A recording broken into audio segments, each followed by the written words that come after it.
Bonjour à toutes et tous, je me présente Marie Siniger, je suis associée en charge de la pratique droit du travail au sein du cabinet Luther. Je suis aujourd'hui accompagnée de Thomas Alberti, senior associate en droit du travail. Le contexte économique mondial impose aux employeurs de revoir leur stratégie en matière de ressources humaines. Ainsi, il nous a semblé utile de rappeler aux employeurs les principes de droit luxembourgeois qui régissent les résiliations du contrat de travail. Nous nous intéresserons ici uniquement aux résiliations concernant les contrats à durée indéterminée.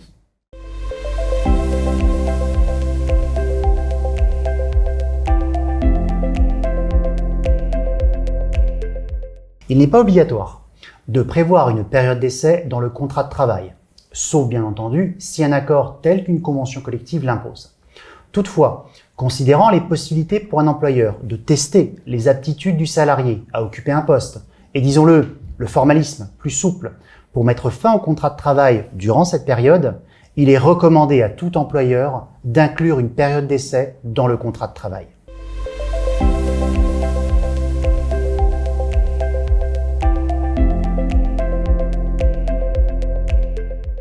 Si le formalisme pour mettre fin à la relation de travail pendant la période d'essai est plus souple, ainsi aucune justification de l'employeur n'est due, même en cas de demande du salarié, quelques règles spécifiques s'appliquent. Il n'est pas possible, sauf pour motif grave, de résilier le contrat de travail au cours des 2 premières semaines. Le droit luxembourgeois considère en effet qu'il s'agit de la durée minimum permettant à l'employeur de juger en toute bonne foi des aptitudes d'un salarié. Si les formes que peut prendre cette résiliation sont les mêmes que celles pour la démission et le licenciement, le préavis à respecter ainsi que le point de départ du dit préavis sont ici spécifiques. Le délai de préavis, qui est ici commun à l'employeur et aux salariés, est déterminé en fonction de la durée de la période d'essai prévue dans le contrat de travail. Ainsi, pour une période d'essai d'1 mois, le préavis à respecter sera de 15 jours. Et pour une période d'essai de 6 mois, le préavis à respecter sera de 24 jours. Le point de départ de ce préavis est le jour où la décision de mettre fin à la relation de travail est cristallisée. En d'autres termes, le jour où le courrier recommandé de notification est déposé entre les mains des services postaux ou celui où l'employeur notifie sa décision au salarié par lettre remise en main propre. Toutefois, lorsque l'employeur souhaite résilier le contrat de travail, ce dernier doit être particulièrement vigilant sur un point. La durée du préavis qui doit être respectée doit être intégralement contenue dans la durée de la période d'essai restant à effectuer. À défaut, la décision de l'employeur sera requalifiée en licenciement avec préavis en portant toutes les obligations qui lui incombent dans ce type de situation.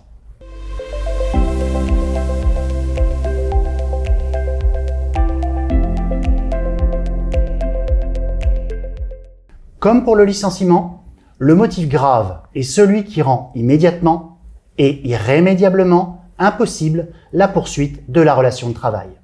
2 précisions supplémentaires ici concernant le formalisme.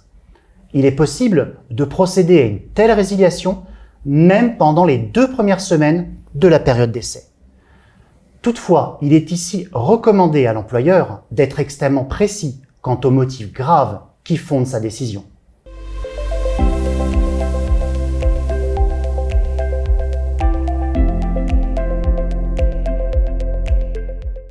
Une remarque préliminaire tout d'abord. Lorsque l'employeur emploie plus de 150 salariés au moment du licenciement, ou si un accord tel qu'une convention collective l'impose, l'employeur sera contraint d'organiser un entretien préalable avant tout licenciement.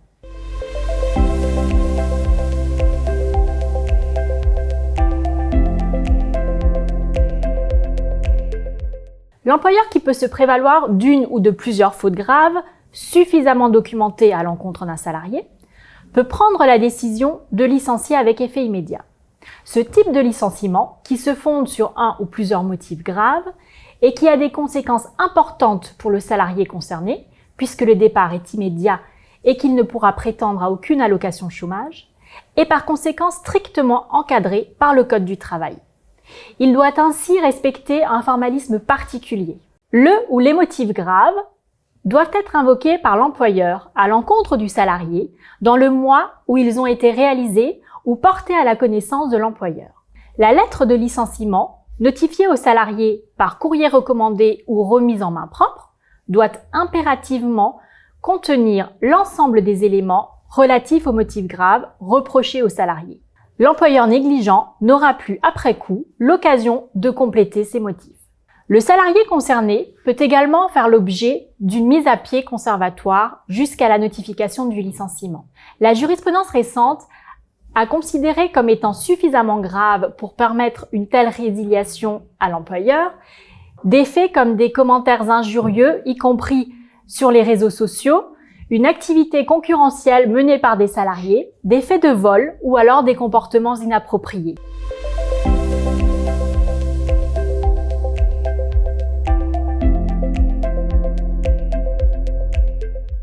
L'employeur qui peut se prévaloir d'un ou de plusieurs motifs réels et sérieux à l'encontre d'un salarié ou qui fait face à des difficultés économiques peut décider de licencier ce salarié avec préavis. La lettre de licenciement peut être notifiée au salarié soit via une lettre recommandée, soit via une lettre remise en main propre.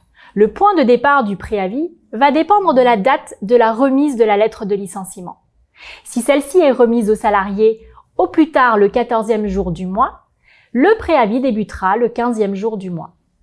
Si celle-ci est remise au salarié après le 14e jour du mois, le préavis débutera le 1er jour du mois suivant. Toutefois, les délais de préavis à respecter par l'employeur seront ici plus longs que ceux à respecter par les salariés démissionnaires. À noter que certaines conventions collectives augmentent les délais de préavis prévus par le Code du travail. Contrairement au licenciement avec effet immédiat, les motifs du licenciement n'ont pas à être communiqués dans la lettre de licenciement. En effet, ces motifs ne devront être communiqués au salarié que si ce dernier en fait la demande et si cette demande est formulée auprès de l'employeur dans le mois suivant la notification de la lettre de licenciement. L'employeur aura alors un mois pour y répondre. Une fois ces motifs communiqués au salarié, ce dernier pourra soit se borner à les contester par écrit, soit immédiatement contester son licenciement devant les juridictions compétentes. Ces deux actions devront en tout état de cause être réalisées dans les 3 mois de la réception des motifs. Un dernier point qui mérite une certaine attention, dans le cas où le salarié demande une dispense de préavis à son employeur et que l'employeur lui accorde une telle dispense, la rupture sera alors requalifiée en résiliation d'un commun accord. C'est ainsi que s'achève cette vidéo. Nous espérons que les points discutés aujourd'hui vous seront utiles et vous disons à très bientôt pour une prochaine vidéo thématique. N'hésitez pas à nous contacter si vous souhaitez que nous échangions sur l'un ou l'autre des thèmes abordés aujourd'hui.